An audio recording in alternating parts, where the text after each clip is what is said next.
दो चीजें हैं, जरा विचार करिएगा। भगवान के मंदिर, शंकर भगवान के मंदिर में लोग जल चढ़ाने के लिए जाते हैं। शिव जी के मंदिर में लोग जल चढ़ाने जाते हैं। आप लोग जाते हैं कि नहीं जाते? जम के तो बोलो, जाते हैं। ठीक है। शिव जी के मंदिर में यदि आप जल चढ़ाने के लिए जाते हो और आपने अगर शिव महापुराण की कथा को सुन रखा है तो कथा में बारंबार आपको सुनने को मिलता है कि ये शिवलिंग शिव है, ये जलाधारी माँ पार्वती जी का हस्त कमल है, ये सामने से जो जल बहता है, राइट में गणेश है, लेफ्ट में कार्तिकेय हैं, बीच में अशोक सुंदरी है। शिव जी के ऊपर जो बूंद बूंद पानी टपक रहा है वो शिव जी की 5 लड़कियां जया, विषहरा, शामली बारी, दौतली देव है। ये सारा पूरा की पूरा स्थान शिव जी के सामने से, जहां से जल बहकर जमीन पर आकर नीचे जाता है, वहां पर 33 कोटि देवता विराजमान हैं। शिव जी की पिंडी पे से जल गिरकर जब नीचे की ओर आता है और जो मोटे भाग से जल नीचे आता है वहां पर सारी 64 योगिनियां हैं, सारी देवियां विराजमान हैं। अब जो समझ गया वो शिव मंदिर में जाकर ना गणेश जी को ढूंढता है, ना कार्तिकेय को ढूंढता है, ना पार्वती को ढूंढता है। ढूंढेगा क्या? जम के बोलो जरा। ना वो कार्तिकेय को ढूंढ रहा है, ना वो श्री गणेश जी को ढूंढ रहा है, ना वो पार्वती को ढूंढ रहा है।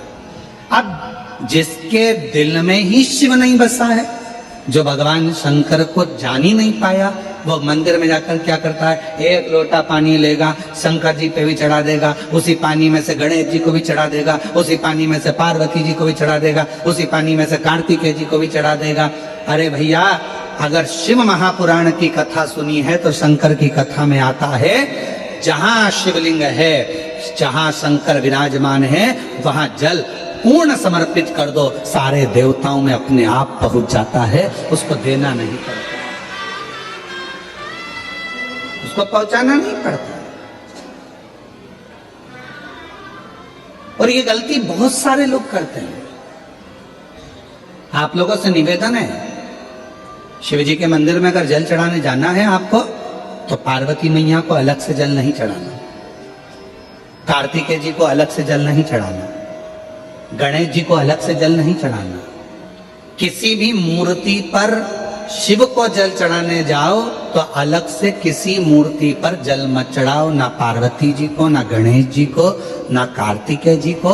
अगर जल चढ़ाना है तो केवल देव अधिदेव महादेव पर चढ़ाओ, वो जल सारे देवताओं तक अपने आप पहुंच जाएगा, उसको पहुंचाने की जरूरत नहीं है।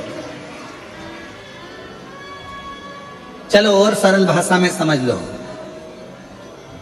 तुम्हारे घर में तुलसी का पौधा है? हाथ उठाओ जरा, किस किस के यहाँ? सब लोग रख लो। अब ठीक है, रखो।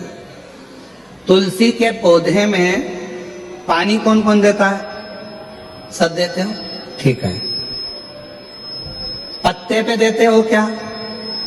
नहीं। डाली पर देते हो क्या? नहीं। मंजरी पर देते हो क्या? तुलसी में पानी कहाँ दिया जाता है? तुलसी की जड़ में। जड़ में पानी दे दिया तो वो तुलसी के पत्ते पत्ते में पानी पहुंच जाता है, मंजरी में पानी पहुंच जाता है।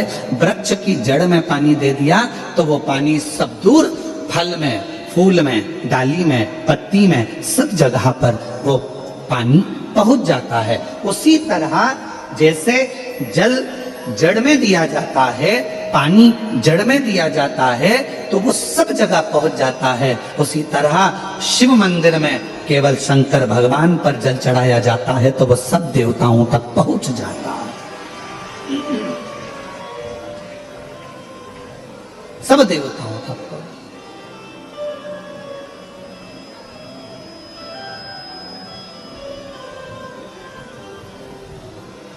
और शंभु शरणे पड़ी, मांगू घड़ी रे घड़ी, दुख आपको दयारी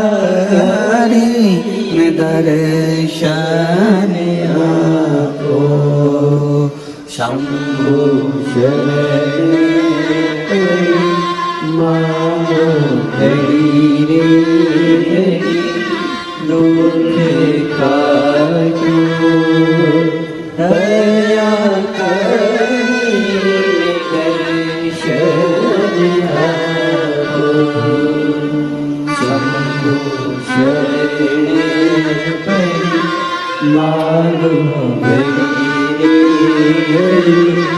दुख काटो दया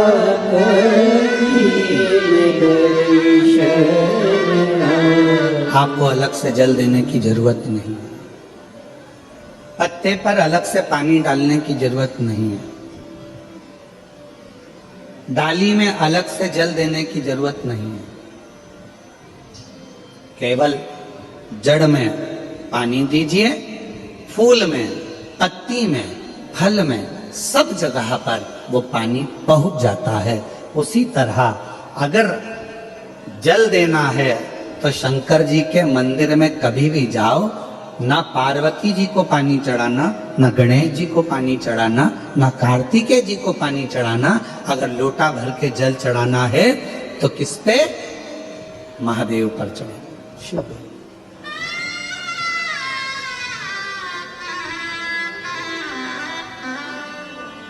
गलती तो नहीं करोगे?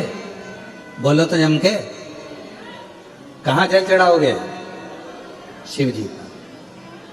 अब कई लोग पार्वती जी कपड़े पहनी है, वस्त्र पहनी है, तो भी पानी चढ़ा के चले जाते हैं। गणेश जी वस्त्र पहने हैं तो भी लोग पानी चढ़ा के चले जाते हैं। कार्तिकेय जी वस्त्र पहने हैं तो भी लोग पानी चढ़ा देते हैं। ये ठीक नहीं। शिव महापुराण में सीधी सीधी बात करी है, सारी समस्या का हल एक लोटा जल। अब जल कितना लेकर गई हो मंदिर के लिए? जम के बोलो, एक लोटा। अब सियोर वाला महाराज कह रहा है कि एक लोटा जल सारी समस्या का हल। तुम जल चढ़ाते चढ़ाते इतने दिन हो गए, तुम्हारी समस्या का हल क्यों नहीं हुआ? क्यों? क्योंकि तुम पूरा एक लोटा जल शिव जी को दे ही नहीं पा रही हो। आधा जल इधर चढ़ा दूं, आधा उधर चढ़ा दूं, आधा उधर चढ़ा दूं, आधा इधर चढ़ा दूं, तो तुम्हारा तो कहावत ही आदि हो गई कि आधा लोटा जल। वो तुम्हारी तो कहावत ही आदि हो गई।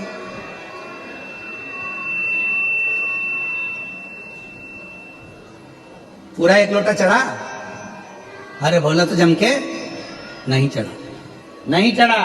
इधर पार्वती जी को चढ़ा दिया, गणेश जी को चढ़ा दिया, कार्तिकेय को चढ़ा दिया, और फिर शिव जी को जल चढ़ा रही है। या शंकर जी को चढ़ाने के बाद थोड़ा सा बचा कर इधर भी चढ़ा दूं, उधर भी चढ़ा दूं, उधर भी चढ़ा दूं, मन में रख लिया बचा कर।